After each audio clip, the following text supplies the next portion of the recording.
রাধে কৃষ্ণ বন্ধুরা, কেমন আছেন আপনারা?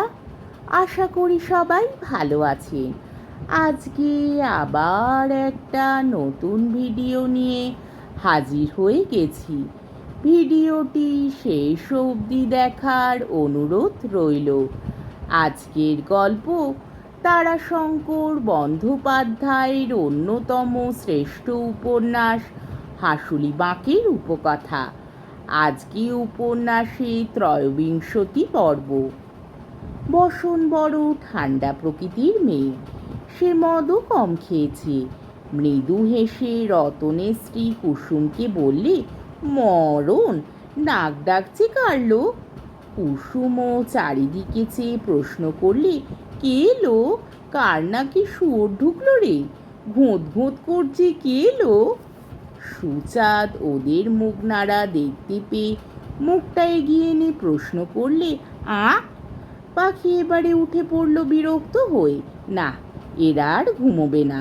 ওদিকে করালির ঘরের মজলিসে তেহাই পড়বে না।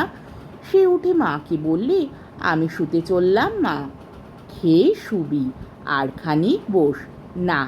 কুসুম চিমটি কাটলে বসনের পায়। কুসুম বসন্তের সখী, সে সবই জানে ভিতরের কথা। বসন্ত একটু হেসে বললে, তা তাই, ঘুমোস না যেন। সুচাঁদ একটু বিরক্ত হয়ে বললে, কি বলছিস লো? চিৎকার করে বসন্ত বললে, পাখি শুতে চলল, তাই বলি ঘুমোস না যেন।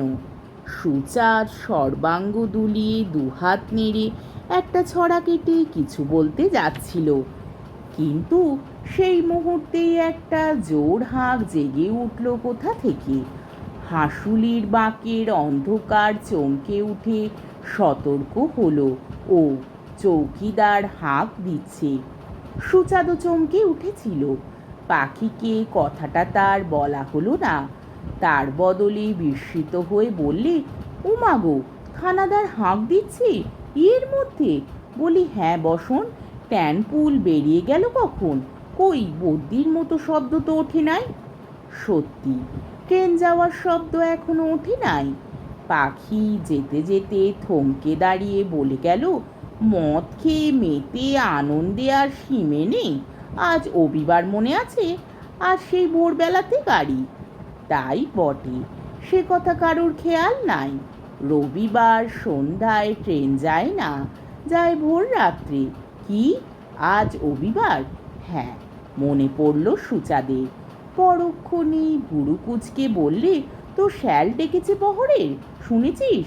কই না, যে গল্প তুমি বলছিলে। ঠিক সেই সময় খানিকটা দূরে শোনা গেল কার খুব গম্ভীর গলার আওয়াজ, পরম, পরম, পরম আটপৌরে। সঙ্গে সঙ্গে একটা জোরালো টর্চের আলো লম্বা ফালিতে আটপৌরে পাড়ার অন্ধকার যেন চিরে ফেললে। সকলে আশ্বস্ত হলো, না, রাত্রি বেশি হয় নাই। থানার বাবুরা কেউ হয়তো এসেছে দাগি দেখতে। মধ্যে মধ্যে সপ্তাহে একদিন করে আসে থানার বাবুরা। ওরা ওই সকালে সকালেই আসে। পরমাট পৌরে দাগি। এই জাঙলে সদগোপ বাড়িতে ডাকাতি হয়েছিল কয়েক বছর আগে। পরম ডাকাতির দলে অবশ্য ছিল না, কিন্তু সুলুক সন্ধান সেই দিয়েছিল। মাল বেরিয়েছিল তার ঘরে, তাই জেল হয়েছিল পরমে। পরম দাগি আসামি। সকলেই ভালো হয়ে বসল। পুরুষের মজলিনে গান বাজনা গোলমাল সংযত হলো। করালির বাড়ির মজলিসের বাজনা একেবারে থেমে গেল।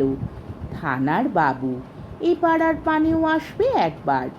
আটপৌরে পাড়ায় এলে এ পাড়াও ঘুরে যায়। এ পাড়ায় দাগি এখন কেউ নেই, কিন্তু এককালে ছিল। এককালে কাহার পাড়ার সকলেই দাগি ছিল বললেই সত্য কথা বলা হবে। সে কারণেও বটে। তাছাড়া অজ্ঞাতজাত কার কখন মতিভ্রম হয় কে বলতে পারে। তাই বোধহয় বাবুরা দেখে যান। বনোয়ারি বলে, ওরা যে আসেন তাতে আমি খুশি। নিজের চোখে দেখে যান আমাদের হৃৎকরণ। আর আমাদের মধ্যে যারা মনে মনে চুলবুল করে তারাও জ্ঞান পাক। সতর হোক, মনকে সামাল দিক। এই যে করালির মতো বেহেড বেদরিবৎ ছোকরা, এদের শাসন কি শুধু মাতব্বর থেকে হয়? বনোয়ারি ঠিক করে রেখেছে আজ বলবে। দারোগা হোক, ছোট দারোগা হোক, যে আসবে তাকেই বলবে করালির কথা। রতনকে সে বললে, তোর সেই বড় কুকুরেটা ঠ্যাঙে বেঁধে আজ এখানে নিয়ে আয় দিনি। বাবুরা যেদিন আসেন সেই দিন কুকুরে অর্থাৎ মুরগি আর হাঁস, কিছু না হলে কয়েকটা ডিম কাহারেরা ভেট দিয়ে থাকে। আজ বড় মুরগি একটা দিতে হবে ঠিক করলে বনোয়ারি। রতন একটা দীর্ঘ নিঃশ্বাস ফেলে উঠে গেল। উপায় নাই, মাতব্বরের কথা। তাছাড়া তার ছেলে লটা লচ্ছার করালির দলে জুটেছে। লটা শাসনের বাইরে, বাপের সঙ্গে ভিন্নই হয়েছে তো শাসন, কিন্তু তবু তো তার বাপের পরাণ। কি জানি কখন কুদৃষ্টিতে পড়বে বাবুদের, আগে থেকে একটু বলে রাখা ভালো। বনোয়ারি হাঁকলে, শিগগির কর, বাবু আসছে। নীলের বাঁধের উত্তর পশ্চিম কোণ বরাবর টর্চের আলো ছটা উঠে হেরে তালগাছটার মাথায় গিয়ে পড়েছে। দুটো পেঁচা ছটা পেয়ে উঠে হেরে শব্দ করে উড়ে গেল। বাবু মাঠ থেকে পাড়ের উপর উঠছেন। জুতোর শব্দ বাজছে পাষাণের মতো কঠিন মাটিতে। এইবার সামনাসামনি আসছে টর্চের আলো। বাবু এসে পড়েছেন। বাবু এসে দাঁড়ালেন। প্রণাম করলে সব। নিম তেলে পানু ছুটে গিয়ে একটা মোড়া নিয়ে এলো। বাবু বসেন না ওটাতে, পা দিয়ে দাঁড়ান। বাবু হেসে বললেন, কি রে, আজ যে খুব ধুম দেখি। নতির স্বীকৃতি জানিয়ে বনোয়ারি একটু কুঁজো হয়ে দাঁড়িয়ে মুখের সামনে বাঁ হাতের আড়াল দিয়ে জবাব দিলে পাছে মুখের আপ অথবা গন্ধ গিয়ে লাগে, তাই সতর্কতা। বললে, আজ্ঞেন হুজুর, আজ কর্তার থানে পুজো দিলাম কি না। বাবু বললেন, আচ্ছা ভালো। রতন বড় মুরগিটা এনে নামিয়ে দিলে সামনে। টর্চের আলোটা সেটার উপর ফেলে বাবু খুশি হয়ে বললেন, বেশ বড় জাতের যে রে। আজ্ঞেন হ্যাঁ, আজ কর্তার পুজো দিলাম। আপনাকে কি আর যাতাদ্রব্য দিতে পারি? বেশ বেশ, তা তোদের মধ্যে করালিকার নাম?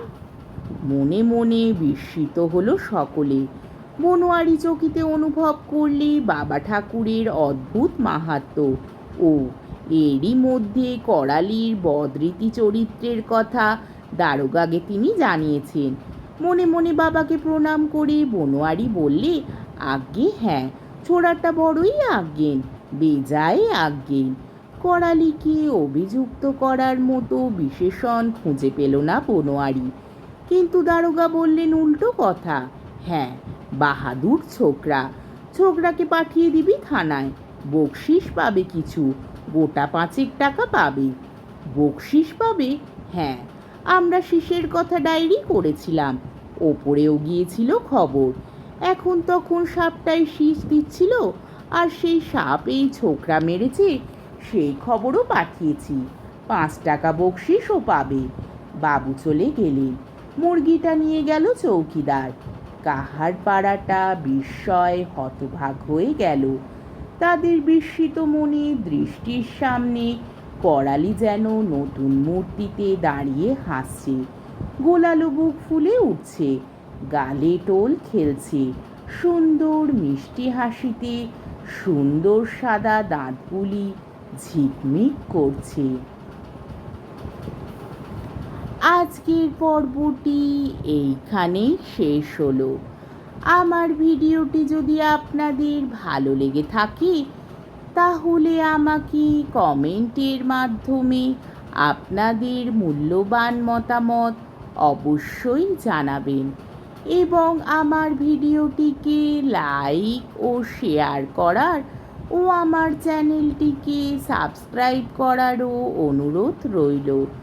তাহলে আজকের ভিডিওটা এই অবধি। পরের দিন আবার এই উপন্যাসেরই ৪৪ পর্ব নিয়ে হাজির হয়ে যাব। ততক্ষণ পর্যন্ত আপনারা সবাই ভালো থাকবেন, সুস্থ থাকবেন, সাবধানে থাকবেন এবং আমার ভিডিওটি দেখতে থাকবেন। তাহলে আজকে আসি। রাধে কৃষ্ণ।